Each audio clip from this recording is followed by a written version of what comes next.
शुभ संध्या। आज के इस international forum for promotion of homeopathy के आज हिंदी सेशन में आप सबको का स्वागत है। आइए हम लोग 1 मिनट का साइलेंट प्रेयर करें और उसके बाद फिर मीटिंग को प्रारंभ करेंगे।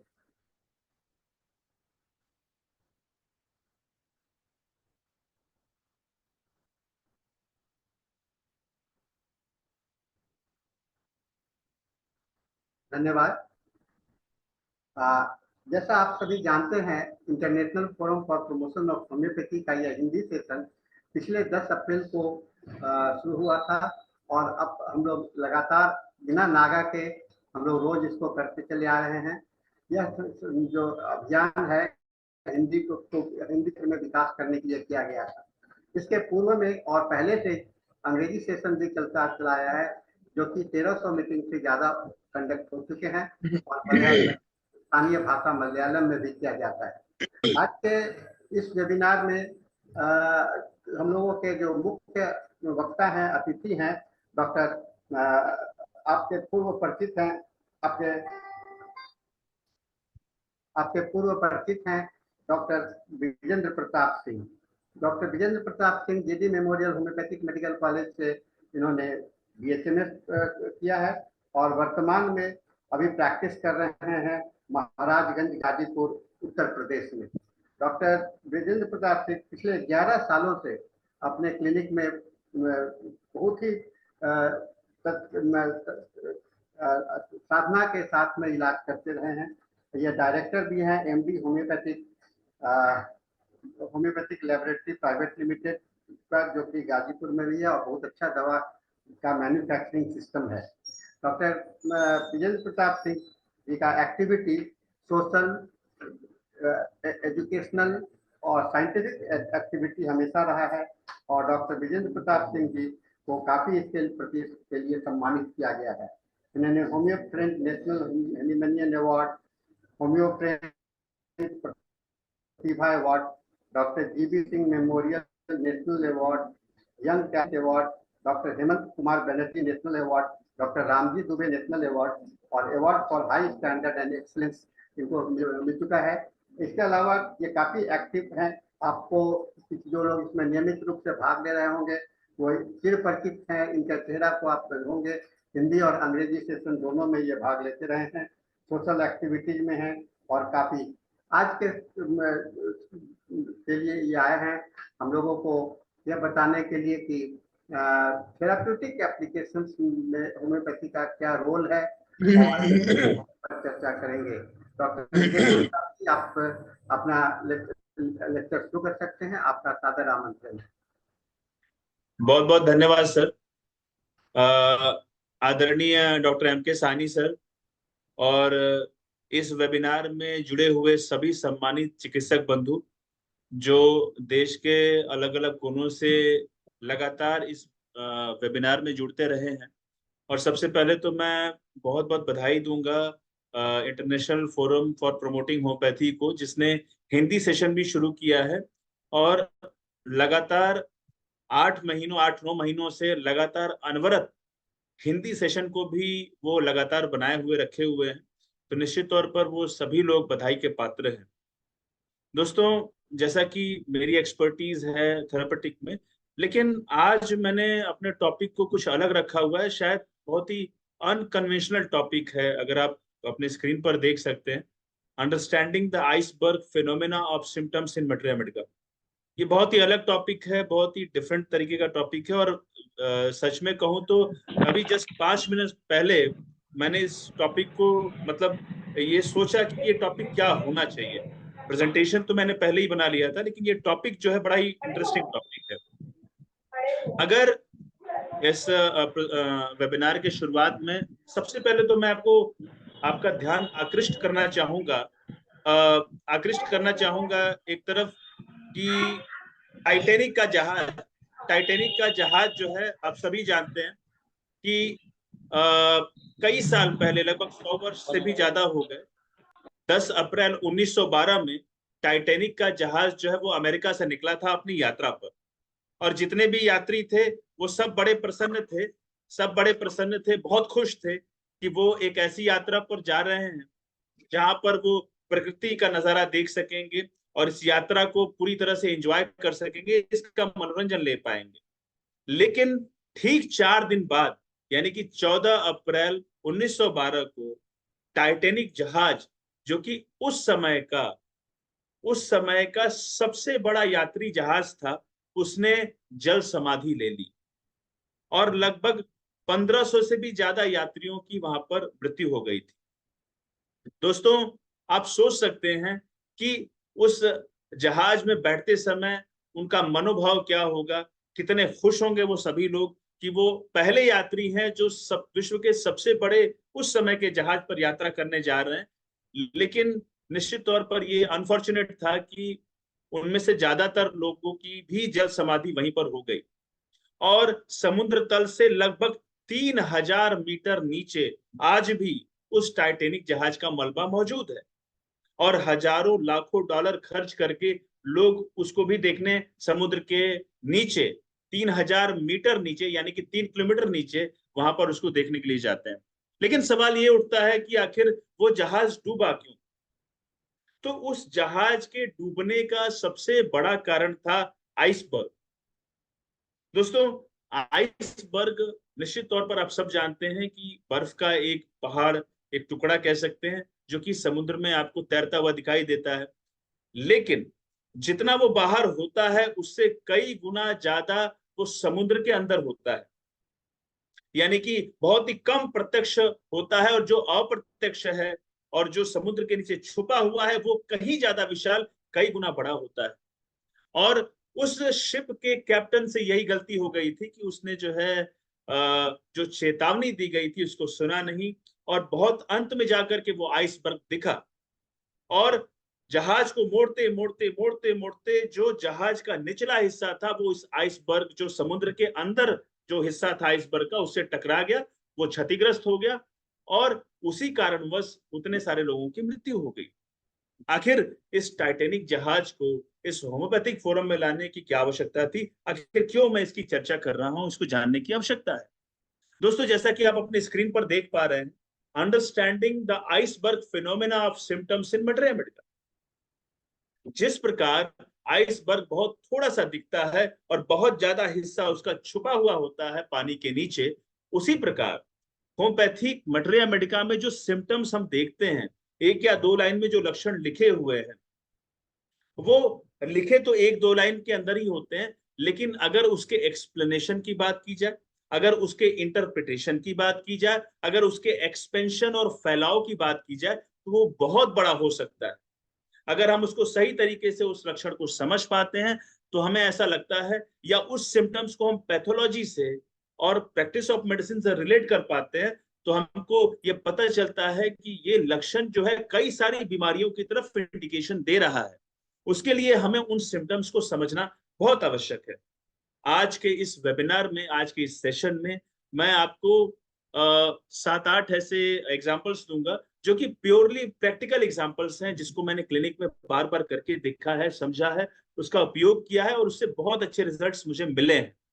और उसका एक साइंटिफिक एक्सप्लेनेशन आपको देने का प्रयास करूंगा कि आखिर क्यों इन औषधियों को हमने उस पार्टिकुलर बीमारी में प्रयोग किया है। और आप इससे कन्विंस हो पाएंगे कि हाँ, उस सिम्टम्स में वो चीजें नहीं लिखी थी, लेकिन उसके बाद भी जब उसको समझ करके हमने उसको एक्सप्लेन किया, उसको समझा, तो ऐसा लगा कि हाँ, ये इस बीमारी में इस औषधि का प्रयोग किया जा सकता है। अगर आप अपने स्क्रीन पर, अच्छा, एक और चीज जो आप देख सकते हैं, that is correct interpretation of the symptom is important to explore the working area of medicine, जिसकी अभी मैं चर्चा कर रहा था। अगर हम जो सबसे पहली औषधि की चर्चा करें तो आप अपने स्क्रीन पर देखें TNT। यूजुअली मैं इस औषधि को 30 पोटेंसी में प्रयोग करता हूं और TNT का फुल फॉर्म है ट्राई नाइट्रोटोलमिन। ये, अगर आप इसके हिस्ट्री में जाएं तो ये एक तरह का विस्फोटक है, आप सभी जानते हैं। तो TNT और उसके नीचे अगर आप अपनी नजर को नीचे की तरफ करेंगे तो आप देखेंगे कि थ्रोम्बोसाइटोपिनिया और वहां पे डेंगू, ये 2 बीमारियों या 2 कंडीशंस को हमने वहां पर लिखा हुआ है। अब सवाल ये उठता है कि क्या ये दोनों बीमारियों के नाम TNT के लिटरेचर में लिखे गए हैं क्या? तो इसका उत्तर है कि नहीं। तो यहाँ प्रश्न उठता है कि टीएनटी को हमने क्यों इन बीमारियों में प्रयोग किया, क्यों थ्रोम्बोसाइटोपेनिया और डेंगू में प्रयोग किया। तो अगर हम टीएनटी का जो व्याख्यान बोरिक मटेरिया मेडिका या मर्फी मटेरिया मेडिका में लिखा गया है, मर्फी मटेरिया मेडिका के पेज नंबर 1973 पे अगर आप देखेंगे तो वहां पर लिखा गया है कि यहाँ पर एक्स्ट्रावसेशन ऑफ ब्लड होता है।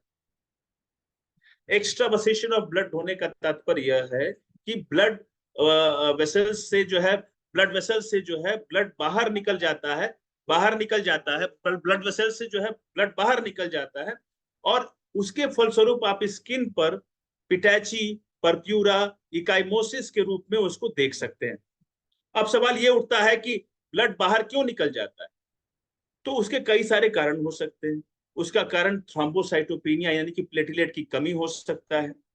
उसका कारण हो सकता है अलग अलग तरह के ब्लड के डिसऑर्डर या डिस्क्रेसियाज, यानी कि प्रोटीन सी की डिफिशियंसी, प्रोटीन एस की deficiency, anti thrombin 3 deficiency, liver cirrhosis हो सकता है जहां पर क्लॉटिंग फैक्टर की कमी होने लगती है, और इस तरह के कई सारे डिसऑर्डर जिसमें क्लॉटिंग नहीं हो पाने की वजह से जगह जगह ब्लीडिंग होना शुरू हो जाती है।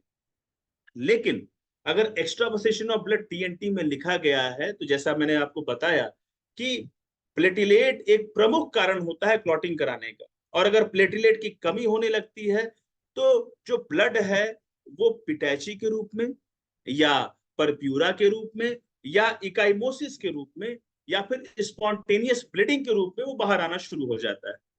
और यही कारण है कि टीएनटी को हमने थ्रोम्बोसाइटोपेनिया में प्रयोग किया। डेंगू में भी आप देख पाते हैं कि प्लेटिलेट की कमी हो जाती है, और जब प्लेटिलेट का जो काउंट है वो 30,000 के भी नीचे आना शुरू हो जाता है तो स्किन पे स्पॉट्स आना शुरू हो जाते हैं। जब 10,000 के नीचे आना शुरू हो जाता है तो स्पॉन्टेनियस ब्लीडिंग होना शुरू हो जाती है। और यही कारण है कि जब हमने इसको इंटरप्रिटेट किया एक्स्ट्रावसेशन ऑफ ब्लड को, तो हमको ये समझ में आया कि टीएनटी का प्रयोग जो है वो डेंगू में या प्लेटिलेट की कमी में किया जा सकता है। ये प्लेटिलेट की मात्रा को बढ़ाता है अगर इसका प्रयोग किया जाए तो। और प्लेटिलेट की कमी तो बहुत सारे कारणों की वजह से हो सकती है। वो सिंपल वायरल इन्फेक्शन में भी हो सकती है, वो डेंगू में भी हो सकती है, इडियोपैथिक थ्रोम्बोसाइटोपेनिक परप्यूरा के रूप में भी हो सकती है, और विश्वास करें अगर आईटीपी को छोड़ दिया जाए तो बाकी सभी कंडीशन में ये बहुत ही जबरदस्त काम करती है। और एक चीज मैं टीएनटी के बारे में जरूर कहना चाहूंगा, जब भी आप डेंगू की बात करते हैं या प्लेटिलेट की कमी की बात करते हैं तो ढेर सारी औषधियां आपके दिमाग में आती हैं, जैसे टीनोस्पोरा क्वाड्रिफोलिया, करक्का पपाया, या फिर eupatorium perfoliatum, phosphorus, crotalus horridus, bryonia, gelsemium. According to the symptom similarity आप इन औषधियों को चुनते हैं। लेकिन अगर मैं इस बात की चर्चा करूं कि इन सभी में से कौन जो है वो कैप्टन होना चाहिए इस शिप का, इस चीज का कौन कैप्टन होना चाहिए, तो उसका जो कैप्टन होने का अधिकारी है वो टीएनटी है। टीएनटी एक जबरदस्त औषधि है जिसका प्रयोग हम इन बीमारियों में कर सकते हैं, और मैंने आपको एक्सप्लेन किया कि क्यों टीएनटी यहां पर प्रयोग की जाएगी, और वो छोटा सा लक्षण जो लिखा है that is extravasation of the blood. अगर हम दूसरे मेडिसिन की चर्चा करें तो वो है एड्रीनेलिनम 1M। एड्रीनेलिनम 1M, एड्रीनेलिनम 1M जो औषधि है, ये औषधि एड्रिनल मेडुला के एक्सट्रैक्ट से बनी हुई है। यानी कि एड्रिनल ग्रंथि को भी समझना बहुत आवश्यक। अगर हम एड्रिनल ग्रंथि के सिम्टम्स की चर्चा करें तो आप जानते हैं कि एड्रिनल ग्लैंड जो है वो ब्लड प्रेशर, वहां से जो हार्मोन्स निकलते हैं वो ब्लड प्रेशर को बढ़ाने का कार्य करते हैं। वो ग्लूकोनियोजेनेसिस का कार्य करते हैं, ग्लूकोनियोजेनेसिस का कार्य करते हैं। और ग्लूकोनियोजेनेसिस का मतलब होता है formation of glucose other than carbohydrate, यानी कि प्रोटीन और फैट से भी जो आपका ग्लूकोज है उसका निर्माण होने लगता है, और फलस्वरूप ग्लूकोज की मात्रा ब्लड में बढ़ने लगती है। और अगर कोई व्यक्ति डायबिटीज से पीड़ित है तो उसके ब्लड में ग्लूकोज की मात्रा तेजी से बढ़ती है। ग्लूकोज की मात्रा बढ़ने की वजह से जो एथेरोस्क्लेरोसिस है, यानी कि ब्लड वेसल्स में जो कोलेस्ट्रॉल का डिपोजिशन है वो और ज्यादा होना शुरू हो जाता है। फलस्वरूप उस व्यक्ति का ब्लड प्रेशर बढ़ने लगता है। ब्लड प्रेशर बढ़ना एक प्रमुख लक्षण है अगर इस औषधि की चर्चा की जाए तो, लेकिन कहीं पर भी इस औषधि के अंदर ब्लड प्रेशर बढ़ने की चर्चा नहीं की गई है, लेकिन एथेरोस्क्लेरोसिस की चर्चा की गई है। दूसरा जो आप पहला लक्षण इसमें देख रहे हैं दैट इज इओसिनोफिलिया। इओसिनोफिलिया भी कहीं नहीं लिखा गया, लेकिन एक टर्म पेज नंबर 37 पर मर्फी मेट्रिया मेडिका के थर्ड एडिशन में अगर आप देखें तो पेज नंबर 37 पर लिखा है कि हर तरह की एलर्जी में एड्रिनलिन ये जो औषधि है इसकी उपयोगिता देखी जा सकती है। और आप जानते हैं कि ज्यादातर एलर्जीज में इओसिनोफिल की मात्रा बढ़ जाती है, क्योंकि इओसिनोफिल एक इंडिकेटर है, एक ऐसी कोशिका है जो एलर्जी में सबसे पहले आगे जाकर लड़ाई लड़ती है। तो उस अवस्था में एड्रेनलिन जो है इओसिनोफिलिया की कंडीशन में बहुत जबरदस्त काम करती है। इन दोनों सिम्टम्स कह सकते हैं या फिर डिजीज कह सकते हैं, इसका उल्लेख इस दवा में नहीं है, लेकिन अगर इसके सिम्टम्स को समझा जाए तो ये हर तरह के एलर्जी में चूंकि उपयोगी है। अगर एक ऐसा व्यक्ति जो आपके पास आए और उसका इओसिनोफिल काउंट बहुत ज्यादा हो गया है, उस अवस्था में आप एड्रेनलिन को हायर पोटेंसी यानी कि 1 पोटेंसी में प्रयोग कर सकते हैं। रोज इसका प्रयोग आप एक बार दे सकते हैं। वहीं अगर एक ऐसे व्यक्ति का बीपी बढ़ा हुआ हो, जिसको सर्दी जुकाम हो, जिसको इओसिनोफिलिया हो, जिसको बार बार सर्दी लग जाती हो, अगर ऐसा व्यक्ति आपके पास आता है ब्लड प्रेशर की समस्या लेकर के, तो भी आप इस औषधि का प्रयोग 1 पोटेंसी में रोज एक बार देकर के कर सकते हैं और आपको एक अच्छा रिजल्ट देखने को मिलेगा, जो पैथोलॉजिकली भी आप देकर के दे सकते हैं। चूंकि एक फ्लक्चुएशन होता है यूसिनोफिल के काउंट में, इसीलिए इसका जो पैथोलॉजिकल रिपोर्ट होता है उसकी उतनी मान्यता नहीं होती। लेकिन फिर भी अगर ऐसा कोई मरीज आपके पास आता है जिसका यूसिनोफिल काउंट बढ़ा हुआ हो, वहां पर एड्रेनलिन 1M का प्रयोग अपनी चुनी गई अन्य औषधियों के साथ किया जा सकता है। और अगर एक ऐसा व्यक्ति आपके पास आता है जिसका ब्लड प्रेशर ज्यादा है, उसके साथ साथ अगर उसको सर्दी जुकाम की भी समस्या रहती हो, तो आप निश्चित तौर पर एड्रेनलिन का प्रयोग 1M पोटेंसी में रोज एक बार कर सकते हैं। निश्चित तौर पर आपको एक बेटर रिजल्ट देखने को मिलेगा। अगर हम तीसरी औषधि की चर्चा करें दैट इज सर्सेनिया पी। सर्सेनिया पी एक ऐसी औषधि है जो चिकन पॉक्स की बहुत बढ़िया औषधि है। चिकन पॉक्स यानी कि वेरिसेला जोस्टर से होने वाला एक ऐसा रोग जो जब भी मौसम बदलता है, खासतौर पे ये जो गर्मी अभी आने वाली है, यहाँ पर आपको इसके रोगी बहुत ज्यादा देखने को मिलेंगे। दोस्तों, जब भी ऐसा केस आता है और जब ये ठीक हो रहा होता है, तो सबसे बड़ी समस्या जो मरीज आपको बताता है कि डॉक्टर साहब जो दाग है वो चले जाएंगे या नहीं चले जाएंगे। और जो दूसरी चीज कहता है कि डॉक्टर साहब ऐसा कुछ करिए कि जो दाने निकल रहे हैं थोड़े से कम निकले, ज्यादा ना निकले। सरसेनिया पी में कहीं पर भी चिकन पॉक्स के बारे में उल्लेख नहीं किया गया है, इसमें स्मॉल पॉक्स के बारे में उल्लेख किया गया है। और यह भी कहा गया है कि ये जो पस्ट्यूल्स बनते हैं उसको रोकती है, उसको कम करती है। तो हमने ये इंटरप्रिटेट किया कि अगर ये औषधि जो है पस्ट्यूल के निर्माण को रोकती है, कम करती है, तो निश्चित तौर पर ये जो दाग होते हैं, क्योंकि पस्ट्यूल जब सूखता है, जब स्कैब पड़ते हैं, उसके बाद जो दाग पड़ते हैं, ये उसमें भी अच्छा औषधि ये काम करेगी। तो जब आप इस औषधि का प्रयोग चिकन पॉक्स के पहले दिन से करेंगे, तो ये औषधि न सिर्फ उन पस्ट्यूल्स की तीव्रता को रोकेगी, उसके साथ साथ ये उसका जो दाग होता है उस दाग को भी कम करने का कार्य ये करेगी। इसको लगातार लंबे समय तक प्रयोग करने की आवश्यकता है। तो सरसेनिया पी एक अद्भुत औषधि है जो चिकन पॉक्स में प्रयोग की जा सकती है। और अगर दूसरी औषधियों की भी चर्चा कर लें आप, तो चाहे वो कैंथेरिस हो या फिर रस्टक्स हो, ये दोनों औषधियां भी सामने आकर के आती हैं, क्योंकि इसमें पस्ट्यूल्स बन रहे हैं और कैंथेरिस में और रस्टक्स में दोनों में पस्ट्यूल्स का निर्माण होता है। और पॉलीक्रोमैटिक क्रैशेस यानी कि अलग अलग एक ही शरीर के अंदर अलग अलग तरह के रैशेस आपको देखने को मिलते हैं, और वो सारे इंडिकेशंस कैंथेरिस में भी हैं, रस्टक्स में भी हैं। लेकिन एक औषधि जो उस दाग को हटाने का कार्य करेगी वो सरसेनिया पी है। अगर हम आगे चर्चा करें दूसरी औषधि की, तो वो है ऑक्सीट्रोपिस। ऑक्सीट्रोपिस की चर्चा मैंने पहले भी की है और आज भी इसलिए कर रहा हूं क्योंकि ये औषधि बहुत ही महत्वपूर्ण औषधि है। और जिस केस के लिए इस औषधि का प्रयोग किया जाता है वो केस बहुत कॉमन है।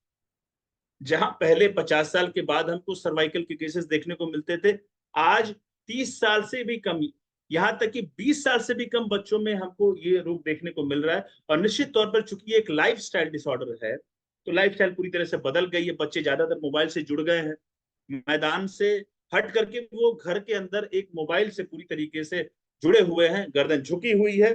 कॉन्टिन्यूअस स्ट्रेनिंग की वजह से वो अब कम उम्र में भी लोग इस रोग से पीड़ित हो रहे हैं। लेकिन सवाल ये उठता है, जिसकी चर्चा हम शुरू से कर रहे हैं, जिस हमने टॉपिक भी जो देखा है, कि क्या कहीं सर्वाइकल स्पॉन्डिलोसिस के बारे में लिखा गया है ऑक्सीट्रोपिस में? तो ऐसा बिल्कुल स्पष्ट नहीं है, कहीं भी सर्वाइकल स्पॉन्डिलोसिस के बारे में चर्चा नहीं की गई है। लेकिन ऑक्सीट्रोपिस के बारे में ये कहा गया है कि ये औषधि स्पाइनल कंजेशन कॉज करती है, वर्टाइगो कॉज करती है। इस औषधि के अंदर अटेक्सिया भी देखने को मिलता है, और इस औषधि के अंदर सेरिबेलम का भी इन्वॉल्वमेंट देखने को मिलता है। तो एक बार जरा हम ये समझ लेते हैं कि आखिर अटेक्सिया यानी कि जो लॉस ऑफ बैलेंस है, उसके लिए कौन कौन से ऑर्गन रिस्पॉन्सिबल होते हैं, जिसकी वजह से हम अपने बैलेंस को बना करके रख पाते हैं, हम सीधा चल पाते हैं, दौड़ पाते हैं। दोस्तों, जो सबसे प्रमुख अंग है निश्चित तौर पर वो सेरिबेलम। और अगर सेरिबेलम के सिचुएशन की चर्चा की जाए, तो अगर आप ये रीढ़ की हड्डी देखें, तो ऑक्सीपिटल रीजन में, यानी कि स्पाइन के सबसे ऊपरी हिस्से के पीछे पीछे की तरफ ऑक्सीपिटल रीजन में आपको सेरिबेलम वहां पर दिखाई देता है। दूसरा जो अंग जो बैलेंस के लिए रिस्पॉन्सिबल होता है, जिसकी वजह से हम बैलेंस में खड़े रह पाते हैं, वो है स्पाइनल कॉर्ड। स्पाइनल कॉर्ड का पोस्टीरियर पार्ट, पीछा वाला भाग, जिसको पोस्टीरियर कॉलम के भी नाम से जाना जाता है, वो भी हमारे बैलेंस को बनाए रखने में जरूरी होता है। जो तीसरा अंग है वो हमारा ईयर है। ईयर में आप जानते हैं वेस्टिबुलो कॉक्लियर नर्व, यानी कि एर्थ क्रेनियल नर्व, वो भी हमारे बैलेंस के लिए रिस्पॉन्सिबल होती है। और जो सब एक और अंग है वो है हमारा आंख। हम आंख से भी अपने जॉइंट्स को देख सकते हैं, अपने बॉडी के हर पार्ट को देख सकते हैं, और आंख की वजह से भी हम अपने बैलेंस को बनाने में सक्षम होते हैं।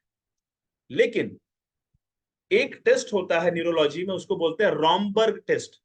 रॉमबर्ग टेस्ट के नाम से जाना जाता है। उस टेस्ट में पेशेंट को खड़ा करा दिया जाता है, और हाथ को ऐसे सीधा करा के वो खड़ा हो जाता है। आंख बंद करने के लिए बोला जाता है, और डॉक्टर उस पेशेंट के पीछे खड़ा हो जाता है। आंख बंद करने के बाद भी अगर वो व्यक्ति अपने बैलेंस को बना करके रख पाता है, तो ये माना जाता है कि रॉमबर्ग टेस्ट नेगेटिव है। लेकिन आंख बंद करने के बाद अगर वो हिलने डुलने लगे, अपना बैलेंस खोने लगे, इसका मतलब ये हुआ कि उसके पोस्टीरियर कॉल्यूम यानी कि स्पाइनल कार्ड के पिछले हिस्से में दिक्कत है। दोस्तों, सर्वाइकल स्पॉन्डिलोसिस भी स्पाइन की ही डिजीज है, सर्वाइकल रीजन की ही डिजीज है। और जैसा आपने देखा कि ऑक्सीट्रोपिस में स्पाइन का इन्वॉल्वमेंट हो रहा है, सेरिबेलम का इन्वॉल्वमेंट हो रहा है। और यही कारण है कि अगर एक व्यक्ति हमारे पास सर्वाइकल स्पॉन्डिलोसिस लेकर के आता है, तो ऑक्सीट्रोपिस उसे बहुत अच्छा काम करती है। चाहे वो वर्टाइगो के साथ आए या ना आए, इससे कोई फर्क नहीं पड़ता। अगर वर्टाइगो साथ में, तब भी ये औषधि है वहां पे। अगर वर्टाइगो नहीं भी है, तब भी ये औषधि आपके सम्मुख खड़ी हो जाती है। और उसका कारण आपने समझ लिया, कारण सिर्फ इतना है कि जो इसका स्फीयर ऑफ एक्शन है वो पूरा का पूरा स्पाइन है, पूरा का पूरा सेरिबेलम है। और यही कारण है कि अगर वर्टाइगो या फिर अटेक्सिया, एक चीज मैं और आपसे बताना चाहूंगा कि मरीज को अटेक्सिया भी वर्टाइगो की तरह ही लगता है, क्योंकि जैसे ही वो उठता है उसका बैलेंस बिगड़ जाता है, वो घूम जाता है, उसको ऐसा महसूस होता है कि उसको चक्कर आ रहा है, लेकिन एग्जैक्टली उसको अटेक्सिया हो रहा होता है। दोस्तों, चाहे वो चक्कर हो या फिर अटेक्सिया हो, लेकिन मरीज आपको वर्टाइगो के रूप में ही उसको बताएगा।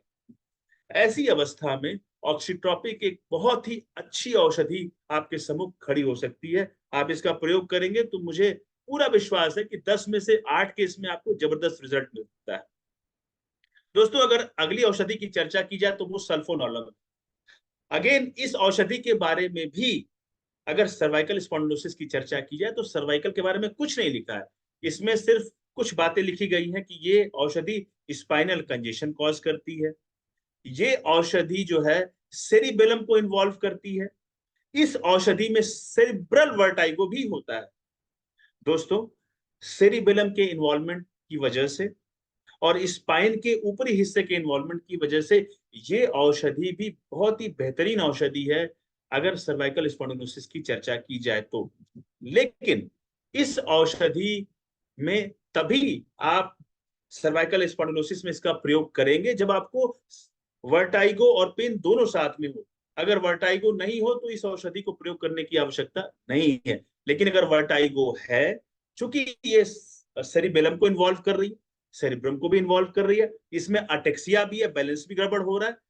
अतः अगर उस व्यक्ति को अटेक्सिया है, अगर उसका सेरिबेलम इन्वॉल्व है, तो उस केसेस में आपको इसका प्रयोग करना है। कहीं पर भी इसमें सर्वाइकल स्पॉन्डिलोसिस की चर्चा नहीं की गई है। लेकिन जब हम इंटरप्रिटेट कर रहे हैं, जब सिम्टम्स को समझ रहे हैं, उसको पैथोलॉजी और प्रैक्टिस ऑफ मेडिसिन से रिलेट कर रहे हैं, तो हमको ये समझ में आ रहा है कि ये औषधियां बहुत ही लार्ज स्केल पे काम कर रही हैं और कई सारी बीमारियों में ये अपना कार्य दिखा रही हैं। अपने स्क्रीन पे आप एक और औषधि देख पा रहे हैं, that is cannabis sativa. Cannabis sativa भी बहुत कमाल की औषधि है। और अपने स्क्रीन पे आप जरा पढ़े, displacement of patella on going upstairs is the commonest feeling in knee pain. दोस्तों, जब भी घुटने का दर्द होता है, उस अवस्था में एक सिम्टम जो मरीज आपको बोलेगा, वो बोलेगा कि डॉक्टर साहब चमक जाता है, मेरा घुटना जब भी हम चलते हैं तो चमक जाता है। अगर इस शब्द की मैं व्याख्या करूं, तो अगर ये ऊपर ये है आपका फीमर और ये है टीबिया नीचे वाला, तो मरीज बोलेगा कि डॉक्टर साहब जब भी हम चलते हैं तो छटक जाता है, ये ऐसे लगेगा कि टूट जाएगा। टूटता नहीं है, लेकिन फीलिंग होती है कि टूट जाएगा, जैसे पटेला खसक गया। ऐसी कंडीशंस में बहुत चमकने जैसा दर्द होता है, अचानक से दर्द होता है, स्टिचिंग टाइप ऑफ दर्द हो सकता है, अचानक से चुभ गया जैसे किसी ने सुई घुसो थी, और वो तुरंत चला भी जाता है। इस तरह के सिम्टम्स में कैनबिस सटाइवा इंडिकेटेड होती ही होती है, दूसरी कोई औषधि इसके आसपास भी नहीं है। दोस्तों, यहां पर हमने क्या किया, यहाँ पे हमने सिम्टम्स का जो एक्सप्लेनेशन है उसको समझने का प्रयास किया। ये जो सिम्टम्स लिखा गया है, ये मरीज किस तरीके से हमारे सामने प्रस्तुत करेगा, ये भी एक इंटरप्रिटेशन का ही हिस्सा है। Displacement of patella on going upstairs is the commonest feeling in knee pain. इस तरह के अगर लक्षण आते हैं, जो कि ज्यादातर मरीज में आपको देखने को मिलेंगे, और आपको पूछना पड़ेगा कि चलने पे चमक जाता है क्या, छटकने जैसा लगता है क्या, लगता है कि वो जोड़ यानी कि जो नी ज्वाइंट है वो टूट जाएगा क्या, ऐसा लगता है क्या, अगर मरीज हाँ बोलता है, तो आप इस औषधि को बिल्कुल भी इग्नोर नहीं कर सकते। ये औषधि आपको निश्चित तौर पर देना ही होगा।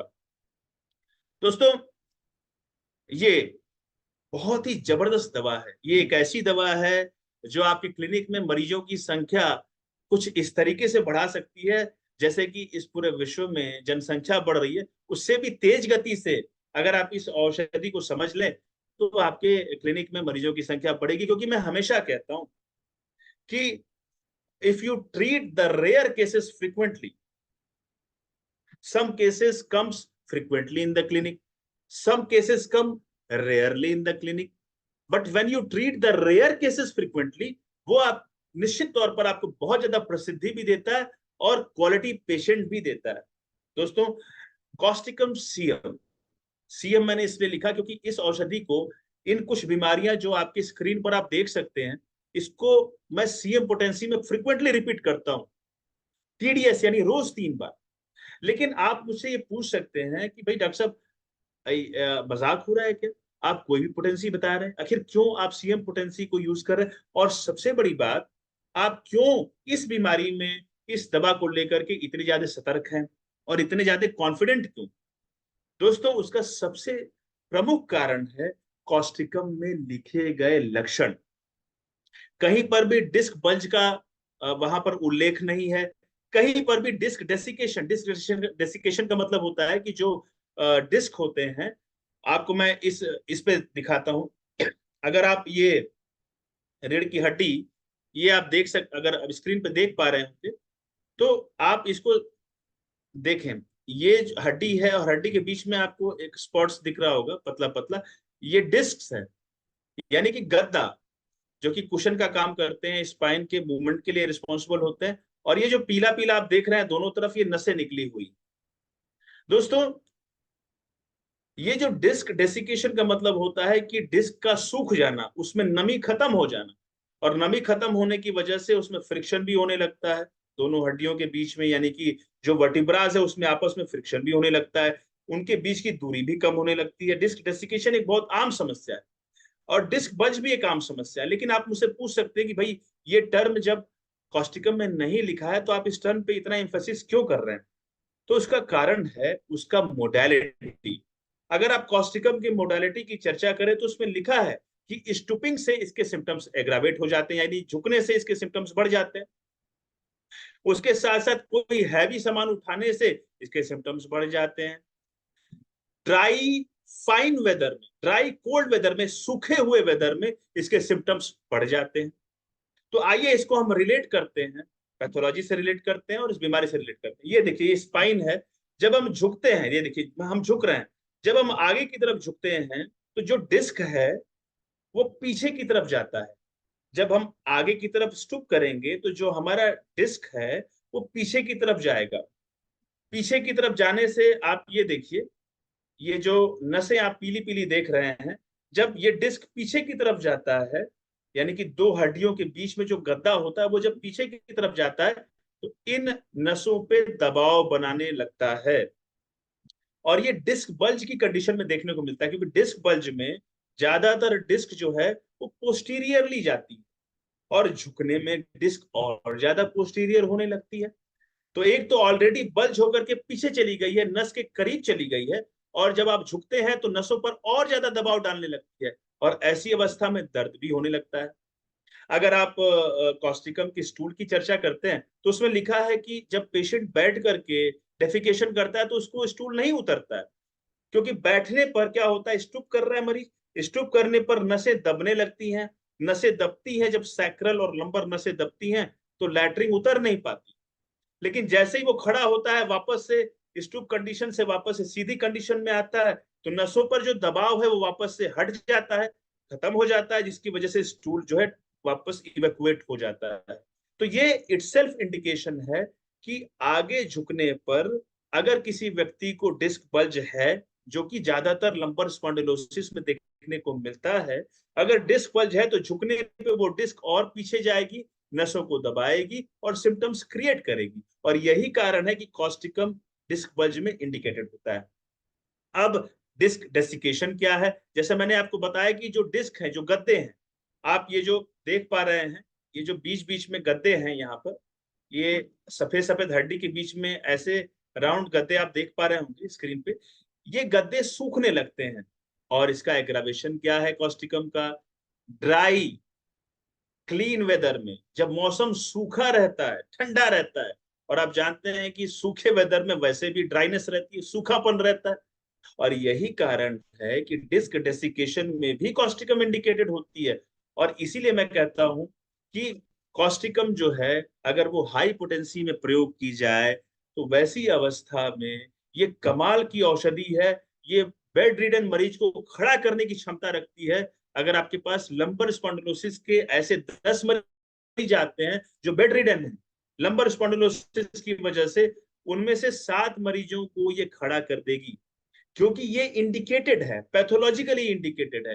प्रैक्टिस ऑफ मेडिसिन के लिहाज से देखा जाए तब भी ये इंडिकेटेड है। सिम्टम्स की मोडालिटी के आधार पर देखा जाए तो मोडालिटी जो है इस सारी पैथोलॉजी को कवर करती है। इसीलिए अब ये सवाल उठता है कि कॉस्टिकम आप क्यों रिपीट कर रहे हैं जल्दी? तो मैं हमेशा कहता हूं कि when the cause is repeating, जब कारण बार बार रिपीट हो, कारण क्या है? हम खड़े हो रहे हैं, हम बैठ रहे हैं, हम चल रहे हैं, वैसी अवस्था में बार बार इंजरी हो रही है स्पाइन की, और बार बार इंजरी होने की वजह से इसको रिपीट करना आवश्यक होता है। जैसे जॉर्ज मिखालकस भी एक एग्जांपल देते हैं, जो मैं पहले भी बता चुका हूं, कि उन्होंने बोला कि when the cause is mechanical, जब कॉज मैकेनिकल होता है, जैसे उन्होंने ब्लंट इंस्ट्रूमेंट की इंजरी का एक एग्जांपल दिया था कि एक मुर्गा जो है वो बार बार, मतलब एक मुर्गा को उसका मालिक उनके पास लेकर के आया और वो लगभग अचेत अवस्था में था। उसने कहा कि सर इसको ठीक कर दीजिए, अगर ठीक नहीं कर पाएंगे तो बता दीजिए, मैं इसको खा जाऊंगा। उन्होंने कहा कि भाई कैसे पड़ा? तो वो बोला कि वो शीशे के सामने अपनी प्रतिबिंब को देख करके उस पर बार बार सर मार रहा। तो उन्होंने उसी कंडीशंस के लिए आर्निका 1, आर्निका 10 प्रिस्क्राइब किया, उसको रिपीट किया, और वो मुर्गा फिर से वापस खड़ा हो गया। उन्होंने फिर दोबारा 2-3 केसेस और बताए जहां पे उन्होंने आर्निका को हाई पोटेंसी में दिया था, जहां कॉज मैकेनिकल था, कारण बार बार आ रहा था, और उन्होंने बार बार उसको रिपीट किया। दोस्तों, अगले सिम्टम्स की चर्चा करें तो इसको हमने पिछले वीडियो में भी बताया था, गायनिकोमेस्टिया। गायनिकोमेस्टिया की चर्चा हमने इंग्लिश सेशन में की थी। और यहाँ पर आप देखें कि निप्पल जो है लेटरली डिस्प्लेस हो चुका है due to enlargement of the, उसका जो ब्रेस्ट है वो बढ़ने की वजह से निप्पल बाहर की तरफ चला गया। और लगभग 40 दिन के अंतराल पे आप देखिए निप्पल जो है मिडिली शिफ्ट हो गया।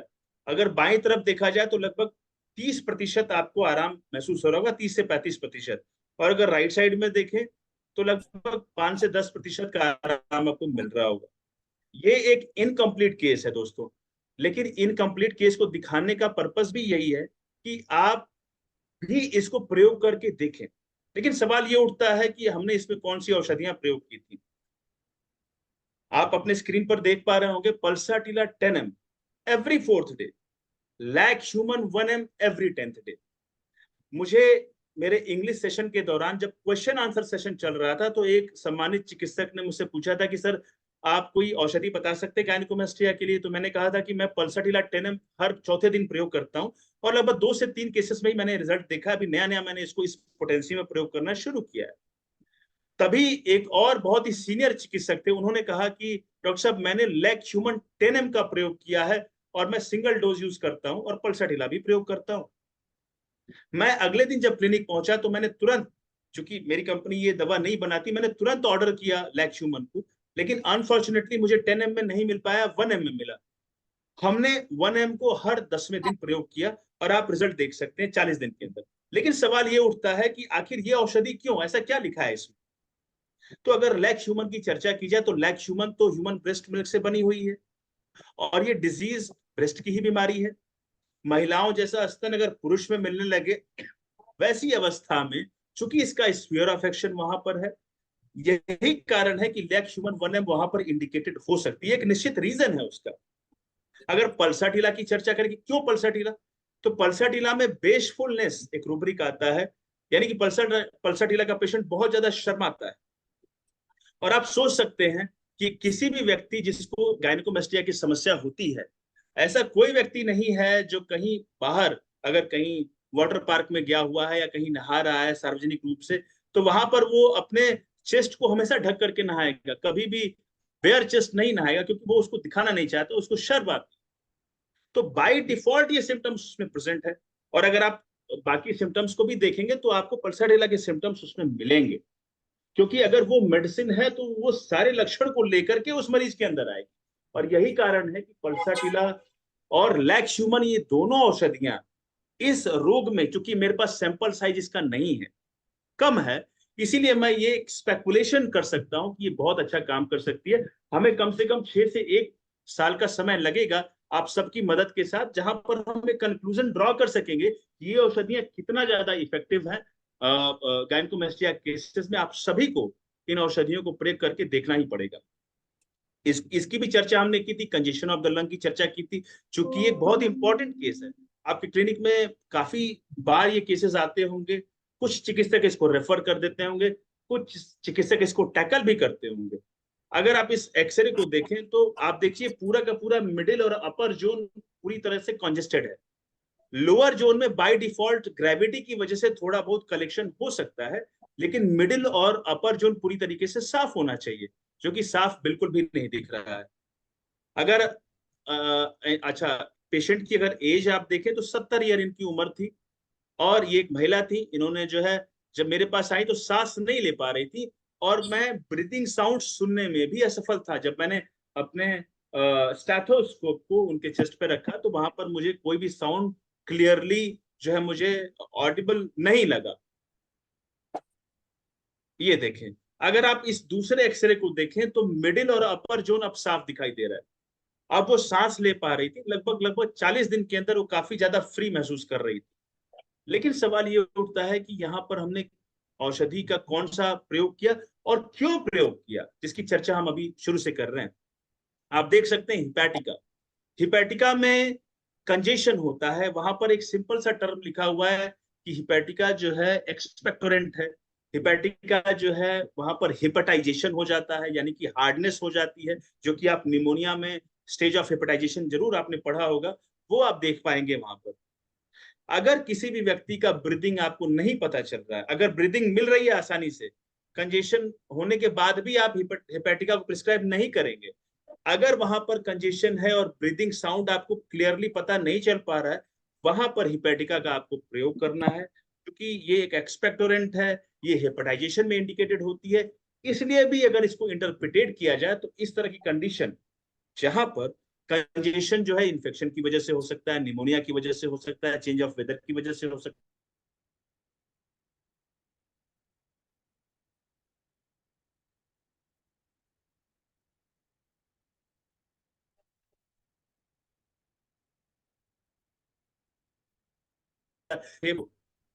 सेनेगा भी एक बहुत ही ट्रेडिशनल एक्सपेक्टोरेंट है। तो इन औषधियों का प्रयोग हमने किया था और इन औषधियों ने गजब का काम किया, जो कि आप स्क्रीन पर उन रिपोर्ट्स को अगर आपने रिलेट किया होगा पुरानी और नई रिपोर्ट्स के साथ तो आप देख पा रहे होंगे। दोस्तों, आप एंटिम टार्ट के बारे में भी सोचते हैं, आप इपिकाक के बारे में भी सोचते हैं, आप एंटिम सल्फ के बारे में भी सोचते हैं, लेकिन एंटिम टार्ट में पेशेंट कफ के बाद निकालने की स्थिति में होता नहीं है, क्योंकि इतना ज्यादा एग्जॉस्टेड हो चुका होता है। और थोड़ा बहुत अगर खांसने के बाद निकल जाए एफर्ट लगाने के बाद तो थोड़ा बहुत रिलीफ मिल जाता है। वो सिम्टम्स आपको हिपैटिका में नहीं देखने को मिलता। तो hepatica is also one of the great medicine for congestion of lung when indicated. उसको आपको ध्यान में रखने की आवश्यकता है। शुरू से मैं इस बात पे चर्चा कर रहा हूं कि ये पोटेंसी दीजिए, वो पोटेंसी दीजिए, ये लोअर पोटेंसी में दीजिए, ये हायर पोटेंसी में दीजिए। आखिर पोटेंसी पे इतना इंफेसिस क्यों किया जा रहा है?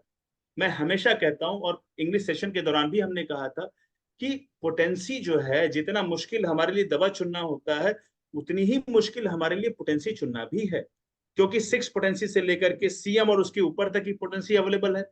कौन सी पोटेंसी इंडिकेटेड होगी, इसका कोई फिक्स क्राइटेरिया अभी अवेलेबल नहीं है। कुछ चीजें हैं, higher the sensitivity higher the potency है, और भी सारी चीजें हैं। लेकिन या अगर कॉज मैकेनिकल हो तो हायर पोटेंसी, अगर पेशेंट बहुत ज्यादा एग्जॉस्टेड हो तो लोअर पोटेंसी। इस तरह के कुछ चीजें हैं, लेकिन एक बहुत ही एक्यूरेट क्राइटेरिया अभी भी हमको उस पर बहुत ज्यादा काम करने की आवश्यकता है। ये चीज अगर आप जो स्क्रीन पर देख पा रहे हैं, इसका तात्पर्य यह है कि एक ही दवा अगर इंडिकेटेड है तो अलग अलग रोगों में अलग अलग पोटेंसी में ज्यादा बेहतर वर्क कर सकती है। जैसे आप देखिए वेरेट्रम एल्बम 30, कोलरा में अगर वेरेट्रम एल्बम इंडिकेटेड है, यानी कि पूरी तरह से मरीज एग्जॉस्ट हो चुका है, कोल्ड स्वेटिंग हो रही है और लैट्रिंग और उल्टी दोनों है, यानी कि डायरिया वोमिटिंग दोनों साथ में हो रही है, तो चूंकि पेशेंट एग्जॉस्ट कंडीशन में है, लो वाइटलिटी है एकदम, इसीलिए वेरेट्रम एल्बम वहां पर लोअर पोटेंसी में ज्यादा इंडिकेटेड होती है, ज्यादा अच्छा काम करती है अगर इंडिकेटेड है तो। वहीं दूसरे केसेस में अगर देखा जाए, ब्रोंकाइटिस, ब्रोंकाइटिस के केसेस में जब खांसी आ रही हो, मरीज की सांस फूल रही हो, उस तरह के कंडीशंस में अगर वेरेट्रम एल्बम इंडिकेटेड है तो 200 पोटेंसी में ज्यादा बेटर काम करती है, क्योंकि वहां मरीज बहुत ज्यादा एग्जॉस्ट भी नहीं है और बहुत ज्यादा हाइपर सेंसिटिव भी नहीं। ऐसी कंडीशन में आपको वेरेट्रम एल्बम 200 पोटेंसी को प्रयोग करने की आवश्यकता है। वो 30 में उतना अच्छा काम नहीं करेगी, 1M में उतना अच्छा काम नहीं करेगी, लेकिन 200 पोटेंसी में ज्यादा बेहतर रिजल्ट आप उससे ले पाएंगे। वहीं अगर आप सियाटिका की बात करें, सैटिका लेफ्ट साइड का, लेकिन सिंपल सैटिका नहीं, बहुत एक्सक्लूसिव पेन होना चाहिए, भयंकर दर्द होना चाहिए, वैसे कंडीशंस में अगर वेरेट्रम एल्बम इंडिकेटेड होती है तो वो हायर पोटेंसी में भी इफेक्टिव होगी। और इस हायर पोटेंसी को आपको फ्रिक्वेंटली रिपीट करना है, 2-2 घंटे पे, या टीडीएस आप दे सकते हैं इसको।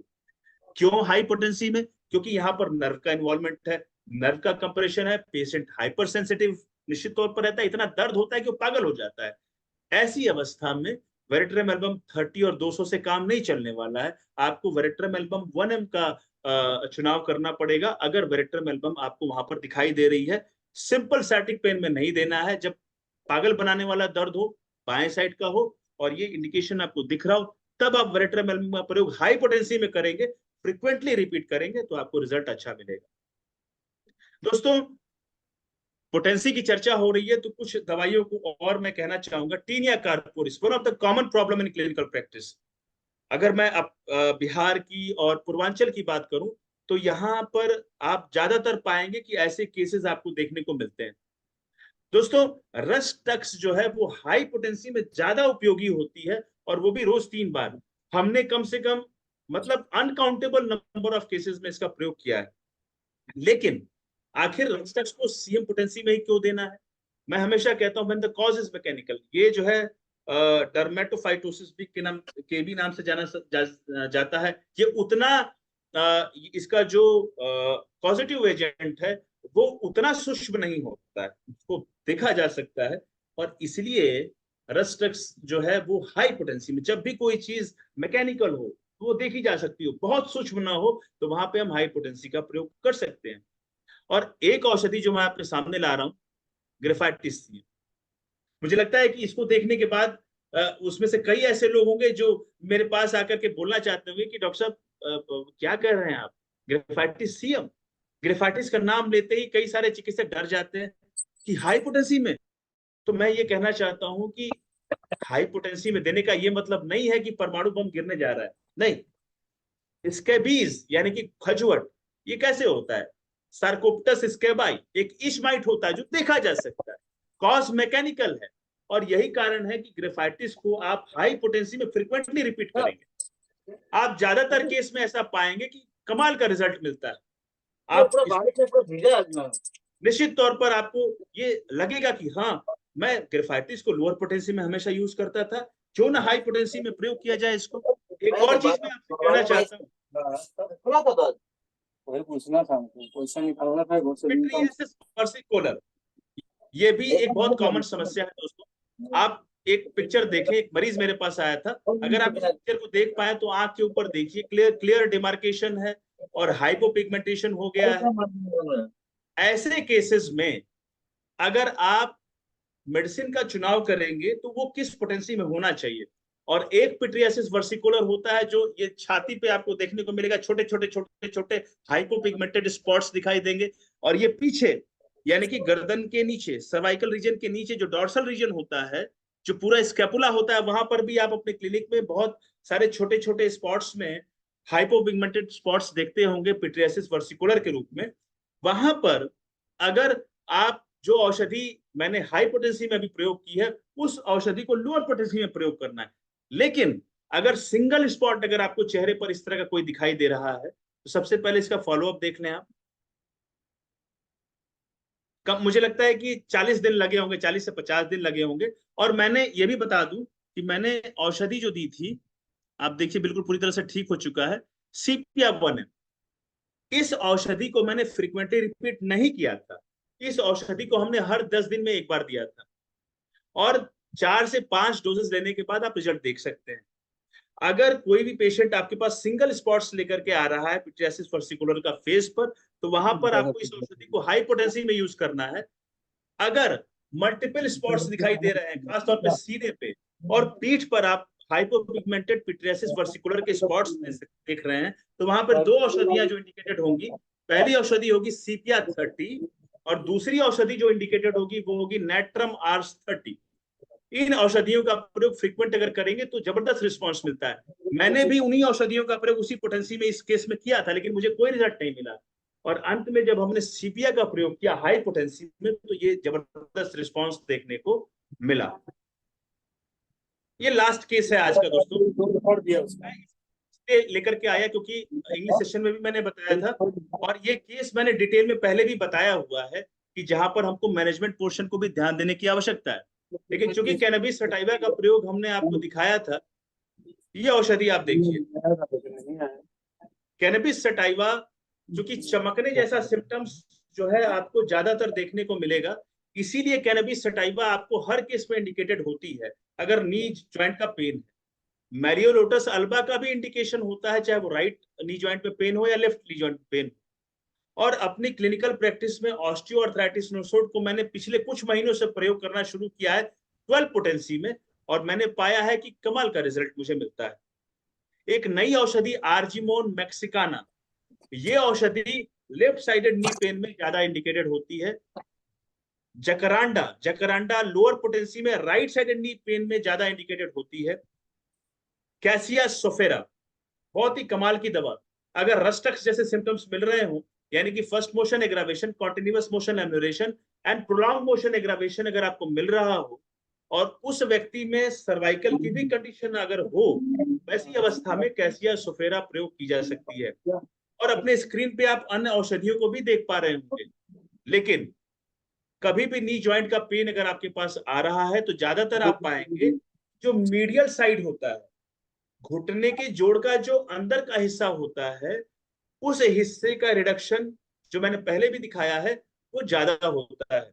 दोस्तों, मैनेजमेंट पोर्शन को भी हमें ध्यान में रखना होगा, नी ब्रेसेस का प्रयोग करना होगा और चप्पल पे हमें अलग अलग तरह से उसको एक तरफ से उठाना होगा। अगर ये सारी चीजें हम करते हैं परफेक्टली तो नी जॉइंट के पेन में बहुत अच्छा काम कर सकते हैं। उसके साथ साथ जो सर्जरी की रिक्वायरमेंट है उसको सालों तक, 10 साल 15 साल तक हम टाल भी सकते हैं। दोस्तों, आज के इस सेशन में हमने ये जाना कि सिम्टम्स का इंटरप्रिटेशन किस तरीके से किया जा सकता है, सिम्टम्स को हम कैसे समझ सकते हैं और उसको कैसे इलॉबरेट कर सकते हैं, कैसे पैथोलॉजी और प्रैक्टिस ऑफ मेडिसिन से रिलेट कर सकते हैं।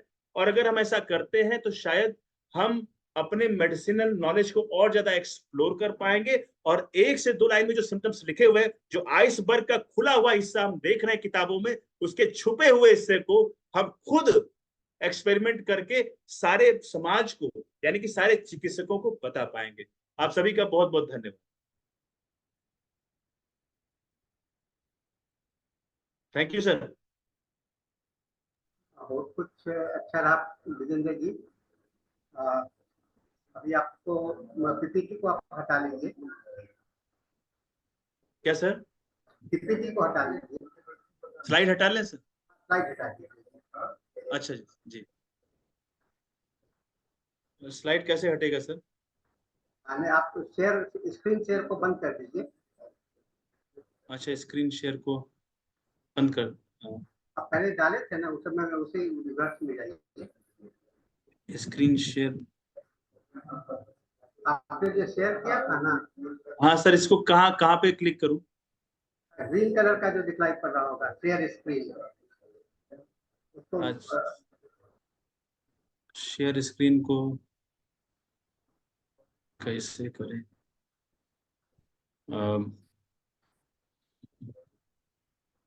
आपने उसको जो अपलोड किए होंगे ना पीपीटी को, जी जी जी, हाँ, तो उसी पर जाइए, उसी पर से बंद होगा।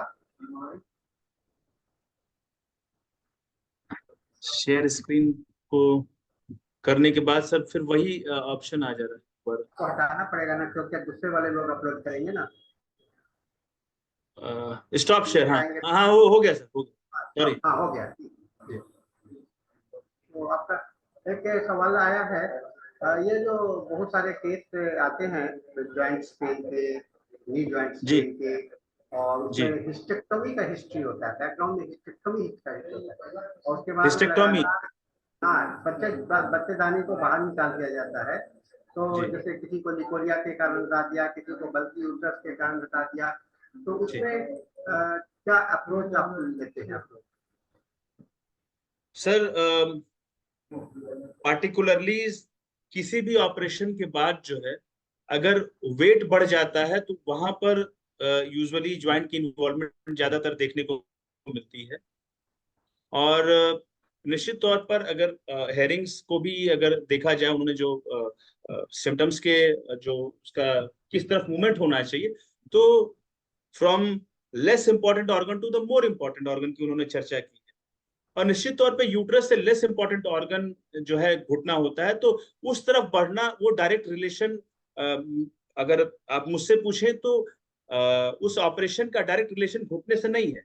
अगर ऐसा होता कि घुटने का कुछ किया गया उससे बीमारी ऊपर बढ़ करके किसी मोस्ट इंपॉर्टेंट ऑर्गन की तरफ जाती तो ये समझ में आता।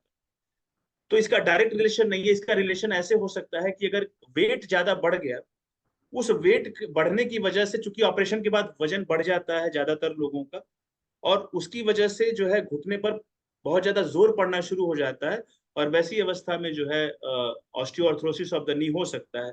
उस कंडीशन में हम जो है मैनेजमेंट अप्रोच के साथ इन सारी औषधियों में जो इंडिकेटेड मेडिसिन है उसका चुनाव कर सकते हैं। लेकिन डायरेक्ट रिलेशन नी, क्योंकि काफी सारे ऐसे केसेस आते हैं सर जहाँ पे ऑपरेशन हुआ रहता है, लेकिन मैंने अभी तक उतने सारे केसेस ऐसे नहीं देखे जहाँ पे यूट्रस के रिमूवल के बाद नी पेन जो है वो आ गया हो। अप्रोच वही रहेगा सर, हमें मैनेजमेंट पोर्शन को देखना ही होगा और इसके साथ साथ हमें जो है बिना मैनेजमेंट के नी पेन जहां पर पैथोलॉजी डेवलप कर गई है, ज्यादातर केसेस में कर जाती है, रिडक्शन हो जाता है, सिर्फ दवाओं के माध्यम से ठीक करना संभव नहीं है।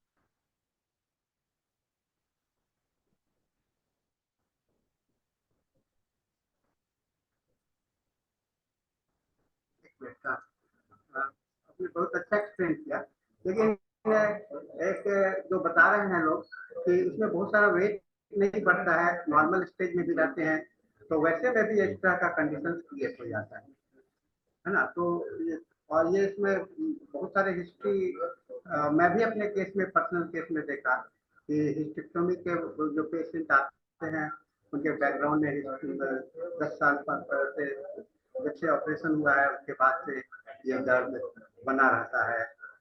एक्चुअली सर उसका एक मेन कारण ये हो सकता है ना कि पेशेंट सेडेंटरी लाइफ जीने लगता है। कोई भी ऑपरेशन होता है तो डॉक्टर कहता है कि आप झुकिए मत, आप भारी सामान मत उठाइए, आप सीढ़ी पे मत चलिए, आप रनिंग मत करिए, आप तेज वॉकिंग मत करिए। तो कहीं ना कहीं ई मोबिलिटी ऑफ द ज्वाइंट की वजह से सर ये प्रॉब्लम आती है।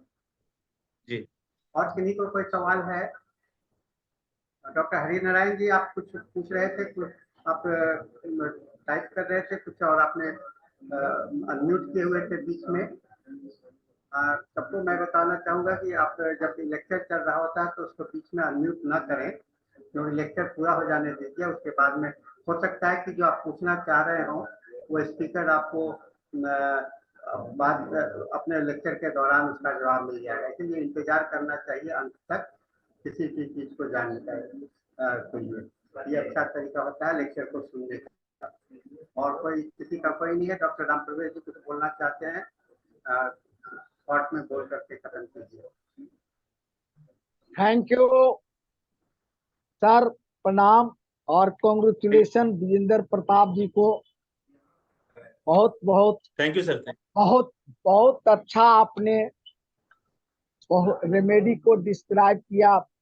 मेट्रिया मेडिका में भी सिम्टम नहीं है या अदर और पैथोलॉजी या सिम्टम नहीं है, बहुत अच्छा ढंग से आप बताए, रियली बहुत अच्छा लगा। I am very agree. और आपको तो लगता है रिसर्च करते हैं, एकदम हैंडमैन साहब का कंस्ट्रक्शन है आपका। सर लगता है कि यह बहुत अच्छा सेशन रहा आपका। और सर मैं सर ठीक। एक रिक्वेस्ट करना चाहता हूँ सर, अगर आपकी अनुमति हो तो। सिर्फ 1 मिनट मैं कुछ चीजें रखना चाहता हूँ, अगर आपकी अनुमति हो तो। आप बोलिए।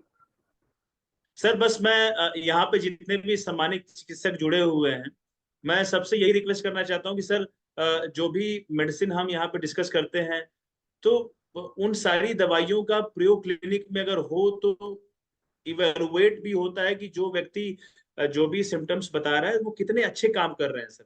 और इससे वो मेडिसिन और ज्यादा अप्रूव हो जाती है, और ज्यादा सैंपल साइज मिलने की वजह से हम और ज्यादा श्योर हो जाते हैं। तो मैं सभी हमारे जो इतने भी सीनियर चिकित्सक हैं, मैं आप सभी से अनुरोध करूंगा कि सर और ज्यादा इसको जो है यूज करने की आवश्यकता है और इसको एक्सप्लोर किया जाए, तो फिर मजा आ जाएगा सर। डेफिनेटली आपने इस तरह का जो प्रेजेंटेशन आ रहे हैं तो बहुत सारे इंफॉर्मेशन आ रहे हैं, लोग अपने अपने जो अनुभव बता रहे हैं, तो उसे लोग को जो इंडिविजुअल एक्सपीरियंसेस को जनरलाइज करने का ये तरीका भी है। इस तरह से जो सुन को इकट्ठा करके उसको अपने क्लिनिक में भी प्रयोग करके इसको शेयर कर सकते हैं, ये अच्छा तरीका है। और किसी को कुछ कहना है? और कोई कुछ कहना चाहते हैं? और मुझे कोई सवाल मुझे नहीं आ रहा है। और सेशन भी हम लोग का समाप्ति की ओर है। 1 मिनट का समय हम लोग के पास में है। अगर जो कोई पूछना चाहते हैं या टाइप करना चाहते हैं, टाइप करके पूछिए। कोई पूछना चाहते हैं तो हैंड रेज कीजिए या टाइप कीजिए।